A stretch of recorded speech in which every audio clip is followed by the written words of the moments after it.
Welcome back for another episode of the Ross Bolen podcast presented by Bolen Media. Please clap. I am your host, Ross Bolen, joined today by producer Kade Orris. What's good, Kade? What's good, everybody? Kade, have you ever been to Coachella? Can't say I have. I have not been either. No, I've been to ACL, but that's the only music festival I've ever been to. Big same. Yeah. And I feel like the era of my life where Coachella was even doable or a realistic possibility has passed like a ship in the night. Coachella is out of my league now, so I will stick with Austin City Limits Music Festival in the city where I live when my schedule permits. I'm stoked to take the kid, RJ, to ACL eventually, though. Anyway, Coachella is going on right now. Last weekend was the opening weekend, and it closes this Sunday, weekend 2. And the biggest story that I personally care about from the festival revolves around one of my favorite artists and musicians ever, like absolutely, without a doubt, top 5, a man who goes by the name of Frank Ocean. And I saw a lot of buzz around Frank's performance because apparently it was his first live show in several years and some shit went down. But because I'm 35 years old and have a newborn at home, I don't have time to keep up with this shit, which is why Kade is here. Kade, what the hell happened? Yeah, so like you said, Frank Ocean hasn't performed in over 6 years. So it's been a very long time. And so a lot of people... Like no concerts, no shows. Nothing. Has released a couple singles here and there, but been pretty quiet for a long time now. Yeah, he's been making I think jewelry yeah. and such. Yeah. Homer is his jewelry line. They make some other weird shit, designer shit too. Yeah. Yeah. So because he hasn't performed in so long, a lot of people were excited to finally go and see him for the first time. Lots of hype. Yeah. Around his Coachella set. And it was just pretty lackluster, to say the least. And it left many fans disappointed after the show, some even leaving the show early for a multitude of reasons, which I'll get into. Okay. So Frank was the headliner for Sunday, and he was scheduled to perform at 10:05 p.m. But he wouldn't be seen on stage until an hour after his original start time, which inevitably led to his performance being shortened due to a curfew. Yeah, these music festivals famously, there is a very strict cutoff. Even for the closer, even for the final act of the night, you get this window, that is it. You cannot go beyond that because in most cases they have some kind of deal structured with the city that is hosting the festival. Noise ordinance. Like you said, curfew. It's fucking over. You got to get the fuck out. One time, just to give an example, I saw A$AP Rocky at Austin City Limits Music Festival here in Austin, Texas, and he is the only act I've ever seen at ACL that came out late. And he was 20, 30 minutes late. He was piss drunk. It was his birthday. And he had recently lost, A$AP Yams had passed away within the last couple months before this performance. And so he was pretty disheveled, but he only performed for 30 minutes because that was it. That was his time slot and then he was gone. So they're really strict about that shit. Right. And this is nothing new for artists. I feel like this happens all the time. I went to go, when I went to ACL my first time, I saw Polo G, or Piano G as I like to call him. Sure. Because he only selects beats with a piano sound in them. But he showed up 30 minutes late and he came out sounding like absolute dog shit. And then when I went to go see Lil Yachty, I had to wait again for over 30 minutes, and that ended up getting canceled due to a storm. Yeah, the lightning storm. But now famously also, rappers in general, rappers specifically, are very bad about this. They don't like to come out when they're supposed to. But Frank isn't a rapper. You wouldn't expect that from him. Right. Necessarily. And but being an hour late is really pushing it, and I don't care how talented or famous you are. There's really isn't an excuse for that. That's disrespectful to the fans. Yeah, but there is somewhat of an explanation for his late arrival. Okay. And so this is from Variety, and it says, a post early Monday from the music festival-centric Twitter site, The Festive Owl. Get it? Aha. Kind of like Superb Owl. Sure. Been watching some What We Do in the Shadows recently. And so they... Superb Owl. Yeah. So they offered a seemingly plausible basic explanation for what transpired, several basic facts of which have been confirmed by sources to Variety along with reports in Rolling Stone and TMZ. So the sources confirmed that an elaborate stage production involving an ice rink and a battery of skaters, which would apparently ice rink? Yeah. So like on the stage there's like an ice rink, and he had ice skaters just like skating around on it while he performed. Okay. And this was constructed, rehearsed for several days, and ready to go, but abruptly called off on Sunday afternoon after the festival was already underway. Why the production was abruptly changed, however, has two different explanations. So there's two reasons why, or at least they claim to be. So one source claims that Frank Ocean decided at the last minute that he didn't want any of like the set anymore, and that he wouldn't perform at all if the changes weren't made. And like I said, this is happening on the day he is set to perform. The doors are already open and people are already coming in to go see him. Like they are waiting at whatever stage he's at. Like they are waiting for him already, which is an extremely shitty thing to do if that's the case. Because, people put all this time planning for months, designing this set, and like the ice skaters like practicing their routines. Sure. Yeah, I mean, I assume they still got paid, but my guess was that the ice rink melted. Well, that's what they had to do. They had to melt it. Like they had to melt the whole ice rink. Yeah, but it sounds like they had to melt it because he decided he didn't want it anymore.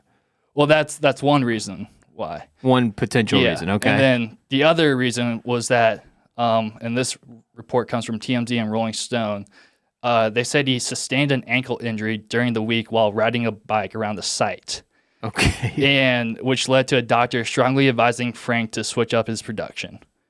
Huh. So, again, because the ice would have been dangerous for his busted ass ankle? I guess, but like if you watch the concert, like he's like walking around, he's like dancing a little bit, so it didn't seem to like hurt him that much if that was the case. And like I'm not sure why this would cause him to like completely throw away his original set design, because I wouldn't expect Frank to be out there doing axle jumps like Chrissy Yamaguchi while he sings Pink and White, Yeah, what the fuck? You would expect that a situation like this would be covered in their contract. Like, once you have decided on your set, especially if you're a headliner and it's elaborate, like you can't change it. It is what it is. It's fucking done. And then if you decide not to go out there, that's on you. Like, I'd almost be better off as a fan if I was there if they just came out and said like, hey, never mind, sorry, Frank's refusing to perform. Don't pay him shit, and it's over. The night is over, right? Like, that's better than like melting the ice rink, bringing him out an hour late, and not giving an explanation. And that's the biggest thing with this shit. They never give an explanation when these fuckers are late. They never say anything. They never tell you why. Like, oh, sorry. Like in the case of many rappers that I've seen, I always assume it's because they're like smoking blunts and getting domed up in the back by strippers. Like, just fucking say that then. At least give me a story. Something. Don't just come out like, because there's nothing more boring than just standing there in a sweaty mass waiting for the guy you're supposed to be seeing perform to come out. It's awful. Right, exactly. And like, he's a singer too, so like, I'm not expecting him like to be like doing all these like choreographed dances and like trying to like hype up the crowd and all that shit. He doesn't dance at his like shit. He can literally just stand there and sing or pull up a chair if his ankle was actually bothering him. I saw Frank at a venue in Austin called La Zona Rosa that no longer exists. And it couldn't have been more simple. It's basically a bar where they had a stage, and it probably fit like 300 to 500 people in it max. It was a tiny venue. He did not move the entire set. He stood there with the microphone in his hands, and it was mind-blowingly awesome. Like, this was when only Nostalgia Ultra was out. Like, he hadn't even dropped whatever the next album was. Channel Orange. That didn't exist yet. So it was just Nostalgia Ultra, and it was fucking sick.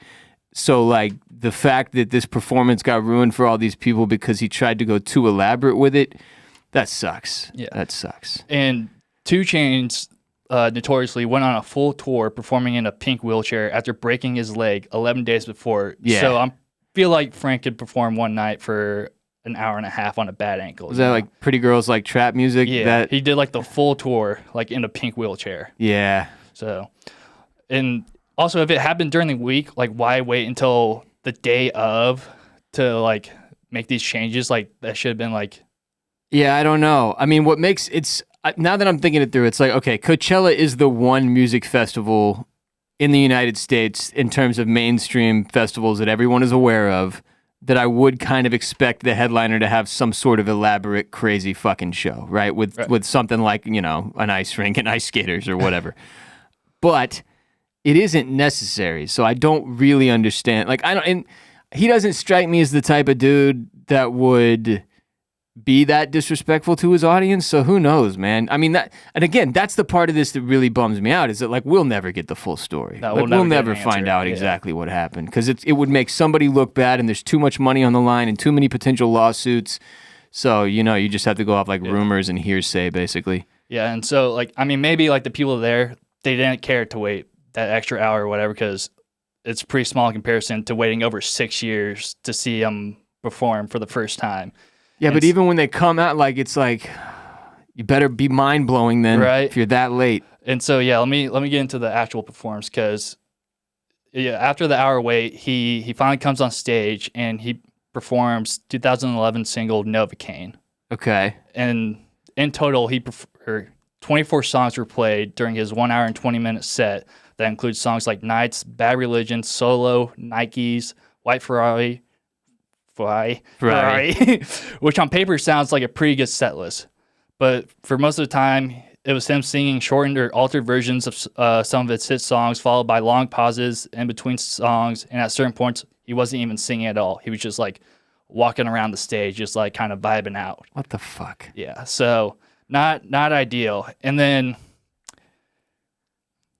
so he's a singer. Like, how are you not going to sing your own songs? Like, I mean, my guess is that he was so pissed off by the way this all unfolded, or whatever he had going on, who knows, that he just sort of half-assed it and mailed it in. That's what it sounds like. But, like, I just just not great. Like, I'd be pretty upset if I was like at this festival. But and then on top of all that, Frank decided to leave in the middle of his set. So some DJ, or glorified aux player, as I like to call them, performed a 10-minute set full of garbage house remixes of songs. Of his songs, at least? Were they at least some Frank of his Ocean? songs. Like, there's a mashup of, was it Churches in the Wild and Pyramids? Oh, No Church in the Wild? Yeah, No Church in the Wild. Yeah. There's like an Ice Spice song, if you're familiar with it. What the hell? Yeah, what is it? Maybe he had, like, violent diarrhea. You know? Maybe it was like he had, like, a serious stomach bug. And this was the best he could do, and he had to go drop a deuce in the middle of the set. And that's also why he was an hour late, because he was pushing out, you know, liquid poo. I'm just trying to give him the benefit of the doubt, because it is disappointing. Right. Just even to hear it, it's disappointing. Like, thank God I wasn't there. I feel like this would ruin him for me. That's how bad it sounds, especially when it's the last show of the fucking night and you're already exhausted, and you got to wait for this dude to come out, and then he blows the set. That's rough. And, like, I have a lot to say about DJs in general, but I'll save that for another episode. But, like, people are not coming to that show to see that. Like, they want to see Frank, and then, like, he just disappears, and they just got to listen to some guy, DJ Fuckstick, some guy's computer, spin some records for a little bit. Yeah, that's weak. Yeah, and so he closed the night with a cover of the Isley Brothers' At Your Best, You Are Love, which is a great cover by him. I don't know if you ever heard it. It's off his, like, video album or whatever he released to get out of visual album. Yeah, that he tried to get out of his contract with. And then, like I said, he had to cut his set early due to curfew. Ugh. Yeah. And so, like, when I saw, like, I was on TikTok on Monday, and that was like my whole For You page, was just Frank Ocean videos, people like from the concert talking about it, people just like giving their thoughts and opinions on the entire matter. And like a lot of people were trying to defend him by saying a couple things. So one of the things was they say that artists don't owe us anything. Okay, which is complete bullshit on some level. Like, they certainly owe you something if you paid to be there and see them perform. That's how the transaction works. I pay the money to go to the show. Like, there are a lot of people who were probably there on Sunday just because Frank was supposed to be performing. Therefore, he owes you a performance. That's how this works. That's the business. Right. And it's like, yes, like Frank Ocean doesn't owe us like any new music. He could retire right now and never be heard from again, and we would just have to live with that. But you're getting paid a shit ton of money to be a headliner at one of the most popular music festivals where fans spend thousands of dollars on tickets, travel, hotel, food, all that stuff. Yeah, that's a ridiculous excuse. So you owe them something at least, because he wouldn't be where he was at if it wasn't for like their love and support. Yeah, that's where the disrespect factor comes in. That's no good. And then another reason that people are claiming why like his performance was the way it was because, I don't know if you know this, but Frank had a brother that died in 2020 because of a car accident. Yeah, I heard this. Yeah, so, and he mentions this briefly during his performance, and he talks about how he never wanted to go to Coachella, mainly because of like the dust. Like it's super dusty there. Okay. But like he talks about like how he had fond memories of going with his brother, like just like a touching moment. And so a lot of people were arguing that. I mean, no offense, but that's not anybody in the fucking audience's fault either. No. So like a lot of people are. If you don't want to go, don't go. If you don't want to perform, don't sign. You shouldn't have signed up to be the fucking headliner on Sunday, bro. Right. Like yes, he might be grieving. Like exactly. Like he might have been grieving, but like way before. Like he signed this like what, over a year in advance. Probably. Even like a month before, he's like, no, I don't think I can do this. Yeah, well, you can always cut and run like a month out, and they can replace you with somebody else. But like it's the day of, and like if you don't feel like performing anymore, I don't know what to tell you. Well, I mean, look, overall, my biggest takeaway is this. If you haven't performed, if you're one of the most popular musicians on earth and you haven't performed live in 6 fucking years and you're set to headline Coachella on Sunday, you better bring the noise. You can't be coming out with a fucking melted skating rink fucking hour late bitching about the dust. That doesn't make nobody is going to enjoy that. Nobody's going to be happy with that. I feel like this is one of the biggest issues with music currently. We'll get to some of the other big issues with music currently in a little bit, but this has been a problem my whole life, man. Like, it's so unreliable, especially in hip hop and rap, like that you'll get to see a full show, a good show, a well-executed show that seems like it's being given its full effort. And I'll bring up another artist right now since we're talking about this. Like, they talked incessantly, music fans did, about the price of tickets for Taylor Swift, how much it costs. And she's doing 3 fucking hours in every city she goes to. 3 hours, Taylor Swift is. Doing like 100 damn songs or something like that in each of these cities. And it sounds like she's making it worth everybody's while. Now, I don't know, exactly how much people paid for tickets or if it actually is worth what they've paid. But that's like the total opposite of what we're talking about here, where like Frank shit the bed for one reason or another, or somebody shit the bed and he wasn't able to clean it up. But like that's going the completely opposite direction. Taylor Swift sounds like she's balling out on this tour. Every single city she's been in where I know people who have gone and they've put up Instagram stories and shit, they've all said like this was the most mind-blowing thing I've ever seen. She went for 3.5 hours nonstop, was only off the stage for like 2 minutes for one wardrobe change or something like that. So it's just like that's the way it's done. That's how it's done. The Swifties know. But this shit.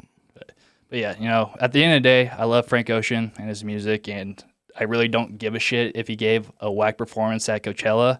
Doesn't really change how I feel about him. But yeah, it might if you knew the reason though. That's the part that's confusing. It's like if somebody could tell me definitively Frank shit on all these people, it was his fault, he blew it. That would it would be off-putting on some level. Like, cause it's just like, damn, man, it's like thousands of people. What the fuck? Why? Just why? Why? You haven't performed in 6 years. Why? But yeah, that all said, I mean, I'll forget about this in 2 weeks. Right, exactly. I wasn't there. And he's still set to perform this weekend too, so maybe he'll... Who the fuck is paying to go to that after this? No, yeah, so exactly. If anyone is selling... Oh, you mean for weekend 2? Yeah. Shit. Yeah, he's still doing that, so we'll see if he gives a better performance this time around. But if anyone is not looking to go anymore and wants to sell their ticket to weekend 2 of Coachella, I will buy your wristband for pennies on the dollar. That would piss me off even more. If I went to weekend, if it turns out he crushes weekend 2 and I was one of the people at weekend 1, oh, brother, I would bitch and moan incessantly on the internet. You would never hear the end of it. That would suck. So now he has to choke the next one too. That's the deal. You got to make the second show as shitty as the first one was so that it's fair. Because life is fair. Everybody knows that. Right. Yeah. Anyway, sad stuff from Frank. Hopefully we get new music from him at some point. He did say he was going to drop a new album. You said not right now, but he will, which means at some point in the next 20 years. Absolutely nothing yet. But. Yeah, we don't know what that entails. Pull off a successful live show one time, and then we'll believe that you maybe are going to drop another album at some point. That would be my deal. Today's episode is brought to you by Talkspace. You know how good it feels to declutter and clean your home? Sometimes I put it off, things get messy, and I feel bogged down as a result, but when I finally get everything cleaned up, I feel so much better, so renewed. It's the same with my mind and emotions. Talking to a therapist from Talkspace will help declutter your mind, and you'll get that same renewed feeling deep down. I always feel much more clear-headed and calm after therapy. Talkspace is a new, more convenient way to find a therapist and to meet with them. Everything is done online. You find the therapist you feel closest to. You meet virtually wherever you're comfortable on your schedule, so there's no missed work or scheduling childcare for an appointment. It's therapy designed for your life. I've been in therapy for over a decade, cannot more highly recommend it, but I understand it can be daunting getting started. Getting started is way less daunting with Talkspace. They make connecting with a licensed therapist easy so you can stop setting aside your own mental well-being. I wholeheartedly recommend it.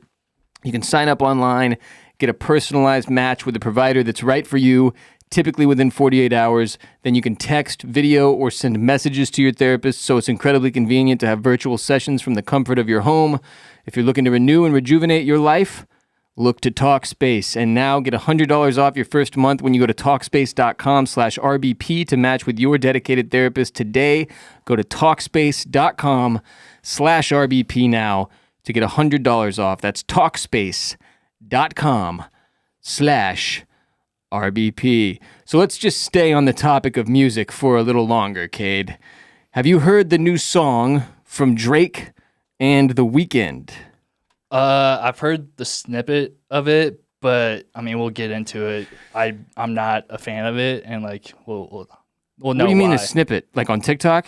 Yeah, like TikTok and Twitter and stuff. Like I've seen it like around on social media. Yeah, if you haven't heard it, don't feel bad. It technically doesn't exist.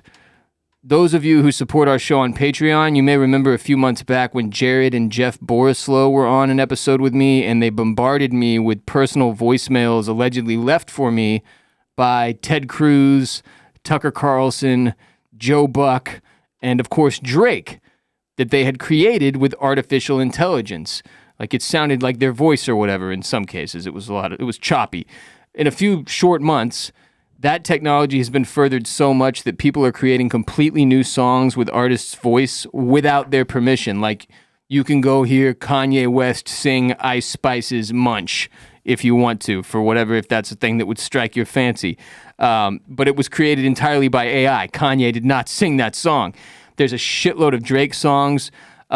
People have switched Kanye and Drake a lot, where it's like Kanye singing a Drake classic or Drake singing a Kanye classic. Look how good they would have sounded on each other's records or whatever. It's like, it's kind of bizarre. But last week, a new song started making the rounds on the internet and went viral from Drake and The Weeknd that was created in the same fashion. It's entirely AI. So let's get some of the story from CNN. It says, one of the buzziest songs recently circulating on TikTok and climbing the Spotify charts featured the familiar voices of best-selling artists Drake and The Weeknd. But there's a twist. Drake and The Weeknd appear to have had nothing to do with it.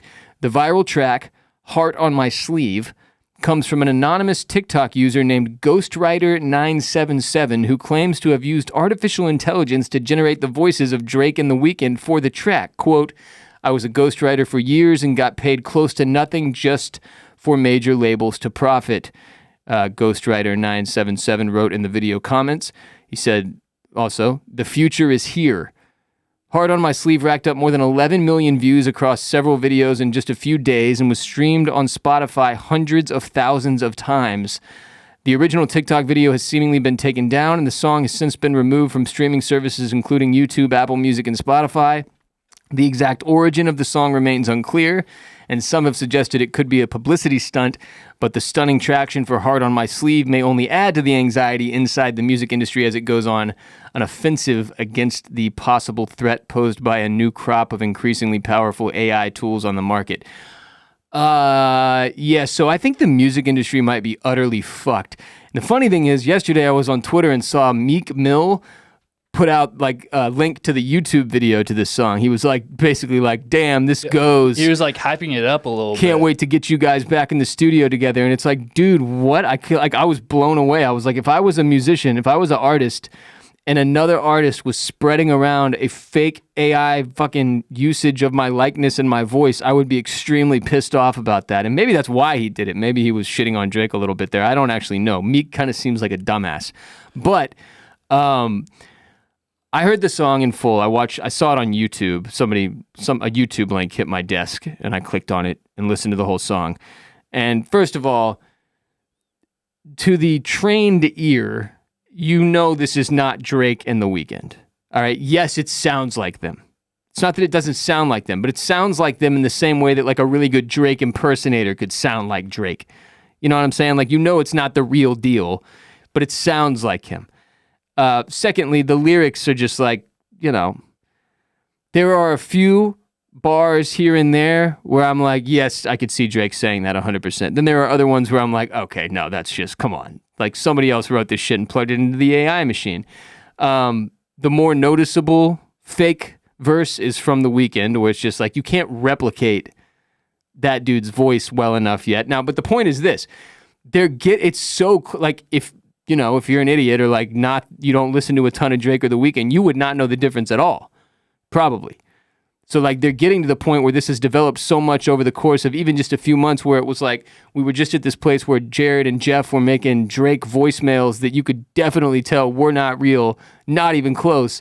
And now their shit is getting so good that they're able to put together, not Jared and Jeff, but somebody put together a full-blown song of Drake and The Weeknd that is good enough to go viral. And people were like, this is a banger. And it's like climbing the charts, and they have to like UMG, I think, is the label that had to go around and get it. It's Universal Music Group, get it removed from all these streaming platforms, and like they're freaking the fuck out. And if you're Drake or The Weeknd, you're probably a little pissed off on some level, like, or maybe you're not. Maybe you're cool with this. Maybe it's something that, you know, the hype around it just gets you even more love and attention. Who the fuck knows? But it does seem concerning that they're able to do what they're doing now with AI and music and artists' voice and applying them to other songs, making new songs. Like it could end up being as big of a deal as when Napster came on the scene and suddenly you could illegally download all your favorite artist shit for free. It's like,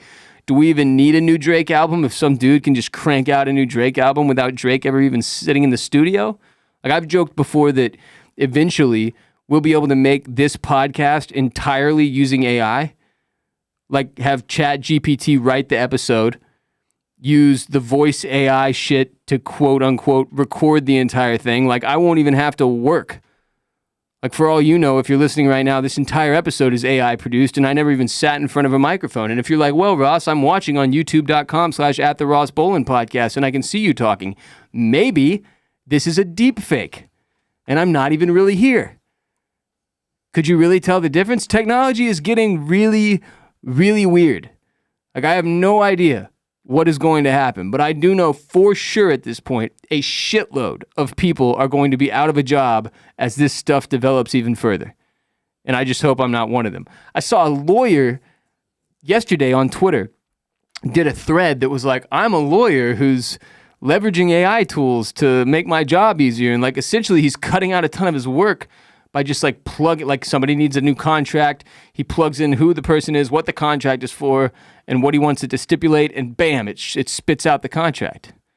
The fuck, like you're not going to need a lawyer for a lot of different tasks that you once needed a lawyer for if you can figure out how to use this shit.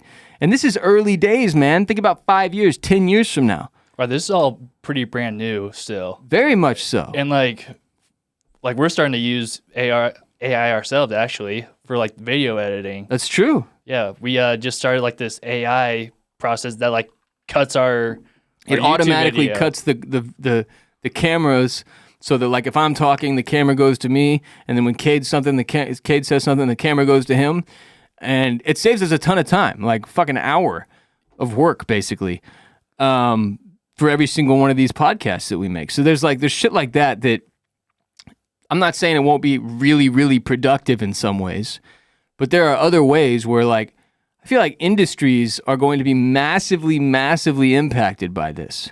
And there will be a lot, like this is like always been the fear, right? Like the machines will replace AI's us. taking over, yeah. And this is it's happening like right before our eyes. And it's kind of crazy how quickly it all sprung up over the past couple years. And in the same era as like, you know, Facebook went all in on the metaverse and thought that was going to be the next thing. We have cryptocurrency. Everybody thought that was going to be the next big thing. And like, this is undeniable though. Like this shit is to the point where they're like having to make laws and ban stuff from schools and ban like set new standards at music labels and like on the streaming platforms and on all the social medias to try to avoid this shit getting too out of control too quickly before they can get their arms wrapped around it. So yeah, I don't know. I mean, you could eventually, I know this will be a thing you can do. You'd be able to like plug in every episode of RBP ever made into one of these AI platforms, tell it to write an episode of the show and spit it out. And like, even to record it, right? Not just write it, to have it make it. And like, that could be a thing. At some point, even just for fun, like we will definitely do that. Cause I just want to see what it would, I want to see what it would say, like what the show would be. South Park did this in their most recent season. They like did an episode where this, I think at least some of the script was written by Chat GPT and like, was it Matt Stone? Yeah. Yeah.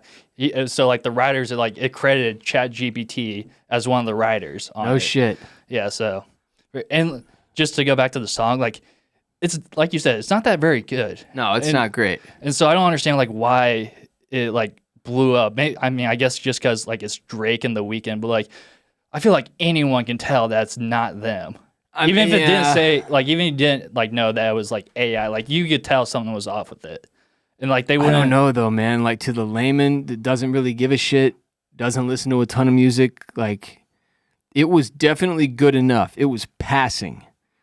Like, and I think it was the reason it just had to be good enough, right? The first one of these to go truly viral, it just needed to be good enough for people to hear it and go, damn, that's crazy that they can do that. Like that they can make it even sound a little bit like them is crazy. Cause like, I mean, like I said, for those of you who were on Patreon and heard that voicemail from Drake, that shit was bunk. It did not even close to sound real. It was fucking absurd, which made it very, very funny. This is sort of the opposite end of the spectrum where it's like, it's so close that it's very, very cool. And I have heard a whole bunch of like the Kanye singing Munch. That shit sounds real. Like there are some of them that certain artists, their voice plays enough with this program, like that it just fits well enough and works well enough, and there's enough pre-existing material to plug into the program that it can do a pretty fucking good job of emulating them. And that shit is creepy. It's just scary. Like when all this deep fake stuff started coming out, when they, you know, started being able to deep fake videos of people saying things and doing things, this in conjunction with that, it's a scary world because we get to this place very quickly where you're going to see videos of like very powerful people, politicians, influencers, musicians, actors, actresses saying things on a video clip. Like, how the fuck are we supposed to know? Yeah, and we already live in a society where like misinformation it's an issue. Is rampant. Yeah. It's a big problem. And then it's like for a big part of the problem with misinformation is once somebody has been misinformed, there's no correction. Because we don't believe any of the major media outlets anymore. Nobody trusts anybody anymore. So that's just like whatever you get hit with is what you run with. And now we've hit this place where that's like, who the fuck knows what it could be? It's gonna be chaos. It's wild. But this is the first really big example to hit the music industry where I know for a fact all of these labels are shitting their pants. And just from a legal perspective, all the implications. And then if you're an artist, you got to be worried about like what this means for you and your brand safety, right? A lot of these guys, no brand in hip hop history is better built and protected than Drake. And now there's suddenly anybody can make a fucking Drake song. It's going to get weird. It's going to get really weird. So that was a big one. Go listen to the song if you haven't. Like it's going to be reposted a bajillion times, not on the streaming sites, but on like YouTube and Twitter and whatnot. It's called The hell is it? Hard on Your Sleeve. Hard on My Sleeve. And Drake and The Weeknd. It's pretty mind-blowing. If it's hard for you to keep up with a supplement routine that comes with a bunch of different products like it is for me, or you don't know where to start with supplements or who to trust, today's sponsor, Athletic Greens, makes that so much easier. Why take a bunch of different things when you can just mix 1 scoop of powder in water once a day? The flagship product of Athletic Greens, AG1, was designed with ease in mind so you can live healthier and better without having to do too much. It's the healthiest thing you can do in under a minute for the deal-making media mogul in your life or the everyday grind boy. AG1 has been a part of millions of mornings since 2010, and in my time using it, I've noticed an increase in energy, mood support, and better overall digestion has been the biggest one for me as I've used it over the past few weeks. The goal of Athletic Greens is to make it easier for you to live your best life. If you want better gut health, immune system support, or you hate taking a bunch of different pills and vitamins and want something that tastes great, AG1 is for you. If you're looking for an easier way to take supplements, Athletic Greens is giving you a free 1-year supply of vitamin D and 5 free travel packs with your first purchase. Just go to athleticgreens.com/Bolen. That's athleticgreens.com/Bolen to support our show and your body at the same time. athleticgreens.com/Bolen. Go now. Grab your light, this is Stuff the Wikipedia when you're high. Stuff the Wikipedia when you're high.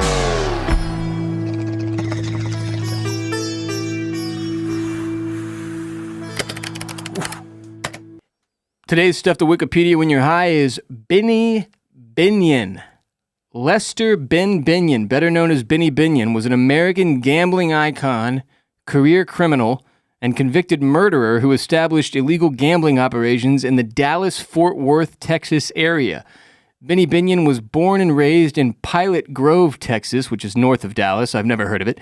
His parents initially kept him out of school due to poor health, it says. His father was a horse trader and let him accompany him on trips. And while the outdoor life restored his health, Binion never had any formal education, so never went to school. Keep that in mind as we move forward here. As he traveled with his father, the young man learned to gamble, a favorite pastime when horse traders meet up with farmers and merchants during county fair trade days. Binion's FBI file reveals a criminal history dating back to 1924. At age 18, he moved to El Paso, where he began moonshining during the Prohibition era. A year later, Binion moved to Dallas and continued moonshining, for which he was twice convicted. In addition to his moonshining, in 1928, Binion opened up an even more lucrative numbers game, which is just gambling racket. In 1931, Binion was convicted of shooting and killing an African-American rum runner, Frank Bolding, cowboy style, it says. I don't know what the fuck. I don't know what cowboy style is. Did they do like a stand up? Where you stand and you walk 10 paces and turn and shoot or whatever, draw. Anyway, this was the origin of Binion's cowboy nickname, and he received a 2-year suspended sentence for murder? That's light. In 1936, Binion and an associate killed a numbers operator and competitor, Ben Frieden, emptying their pistols into him. That's a weird line to see on Wikipedia. Binion then allegedly shot himself in the shoulder and turned himself into police, claiming that Frieden had shot him first. He was indicted, but the indictment was later dismissed on the grounds that Binion had acted in self-defense. So that was effective. I don't recommend it, but he shot himself in the shoulder after killing a guy and said that the other guy shot him first. 2 years later, Binion and associates allegedly killed Sam Murray, another one of his competitors in the gambling rackets. Binion was never indicted for this murder, and the charges were dropped against his associates. In the same year as the murder of Frieden, Binion established a network of private dice games at several Dallas hotels, including the Southland Hotel in downtown Dallas. This came to be known as the Southland Syndicate. By the end of 1936, Binion had gained control of most gambling operations in Dallas, with protection from a powerful local politician. By the early 1940s, he had become the reigning mob boss of Dallas, Texas, and was seeking to take over the gambling rackets in Fort Worth as well.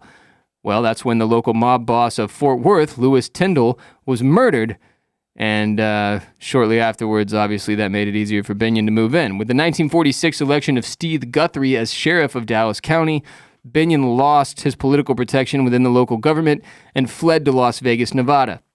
Shortly afterward, a long-running feud between Binion and Herbert Noble a small-time Dallas gambler, boiled over when Noble refused to increase his payoff to Binion from 25 to 40%. Binion posted a reward on Noble's life, which eventually reached $25,000 and control of a Dallas crap game. Noble, as a result, survived numerous murder attempts, sometimes narrowly escaping with gunshot wounds, and in November of 1949, his wife was killed in a car bombing intended for him. In retaliation, Noble planned to fly his private plane to Las Vegas to bomb Binion's house, but was restrained by local law enforcement before he could execute his plan. And then in 1951, August, as Noble drove up to his mailbox, a bomb exploded nearby, killing him instantly. This is like the plot line for every gangster movie I've ever seen combined, this dude Binion's life. So in 1951, Binion purchased the El Dorado Club and the Apache Hotel in Las Vegas, opening them as Binion's Horseshoe, which immediately became popular because of the high limits on bets. He initially set a table limit of $500 for craps, which was 10 times higher than the limit at his competitors at the time. As a result of outdoing the competition, he received death threats. Eventually, casinos raised their limits to keep up with him, though. Binion was in the vanguard of Las Vegas casino innovation. He was the first in the downtown Glitter Gulch, as it is known, to replace sawdust-covered floors with carpeting, the first to dispatch limousines to transport customers to and from the casino, and the first to offer free drinks to players, which is like the number one reason that everyone goes to Las Vegas casinos at this point. You started that? Yeah. Damn. Although comps were standard for high rollers at that point, Binion gave them to all players. So, you didn't have to be one of the pre-existing high rollers to get comps. This guy was just giving them out. He also shied away from the gaudy performance acts, typical of other Las Vegas casinos. It says Binion was known to be generous to patrons and said he followed a simple philosophy when serving his customers. Good food, good whiskey cheap, and a good gamble. For many years, the Horseshoe had a late-night $2 steak special, with most of the meat for the steaks coming from cattle on Binion's ranches in Montana. Sounds awesome. Inflation sucks. Binion lost his Nevada gaming license in 1951 and was sentenced to a 5-year term in 1953 at Leavenworth Federal Penitentiary for tax evasion. After his trial and conviction in 1953, to cover back taxes and legal costs, Binion sold a majority share in the Horseshoe to fellow gambler and New Orleans oil man Joe W. Brown.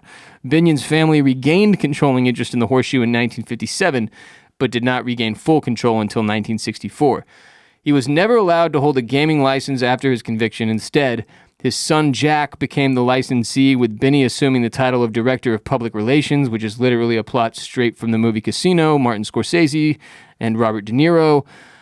He was also the owner of a horse with the most racist possible name, just straight up the N-word, which was later referred to as Benny Binion's Gelding, which was the 1946, 1947, and 1948 National Cutting Horse Association World Champion. Bred by Binion, ridden and trained by George Glasscock, funny name, the solid black 15-hand gelding is the only horse to capture the NCHA World Championship 3 years in a row ever. And it just had to be named the most racist name possible. Binion died of heart failure at the age of 85 on December 25th, that's Christmas Day, 1989 in Las Vegas. Poker great Amarillo Slim Preston suggested as an epitaph, he was either the gentlest bad guy or the baddest good guy you'd ever seen.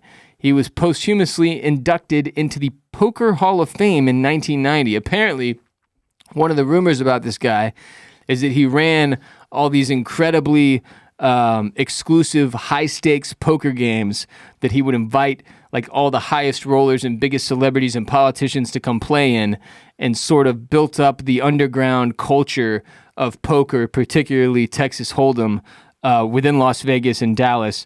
And there's like a bunch of unconfirmed stories and reports about his situation in the poker world on his Wikipedia as well. Just a wild story. Like, it sounds like it's like one of those lives where when you read it all in one sitting, you're like, there's no fucking way anybody was this insane. Yeah, it sounds like a Martin Scorsese movie that would be over 4 hours long. Yeah, it does. It's at least a couple Martin Scorsese movies that have taken stuff from this dude's real life. I have to assume that some of this shit that, what's his full name? Benny Binion, Lester Ben Binion did, was the inspiration for some of these gangster movies that I've seen because it's so familiar in the plot. But yeah, that's today's Stuff the Wikipedia When You're High. We've got another birthday shout out today. It's actually two, technically. Happy birthday, Steph, that is a listener's girlfriend, and Rosie, that is the same listener's dog. And that will do it for today's show, but please support our sponsors by hitting the links in the description of this episode and using our dedicated codes, as that is how we pay the bills here at Bolen Media. You can find links to all our sponsors for today's episode in the description below. Check out our other shows by going to bolenmedia.com. We've got Jared's F1 show, Formula Bone, covering all the latest F1 madness and every race with a preview and a recap. If you love F1, check out J-Bone on Formula Bone at youtube.com/@FormulaBone and @FormulaBone on all the social media platforms. We've got Oysters, Clams, and Cockles covering the final season of Succession. Two insanely controversial and hype-filled episodes in a row between episode 3 and 4, both of which we've covered. I've got a lot of theories currently brewing, none of which I will have time to spout out today, but the little princess theory is what I'll call one of them, and it's causing me a great deal of suffering and arguing online. But if you love Succession, if you're watching, Oysters, Clams, and Cockles, wherever you find the Ross Bolen podcast. Oysters, Clams, and Cockles. Hit bolenmedia.com/shop to grab yourself some RBP merch. Follow me on Twitter and Instagram at WRBolen. Kade, where can the people follow you? You can follow me at Kade Orris on Twitter and Instagram and TikTok as well. This episode of the Ross Bolen podcast is presented by Bolen Media, and video of today's show was produced by Kade Orris. Go to youtube.com/@the-Ross-Bolen podcast for full video of our show, plus funny clips and shorter segments as well. We will be back on Friday on patreon.com/the-Ross Bolen podcast with another ad-free exclusive episode, just like we do every week. Until then, holler at me on social media. I'll see you in the streets. Peace be with you, and also with you.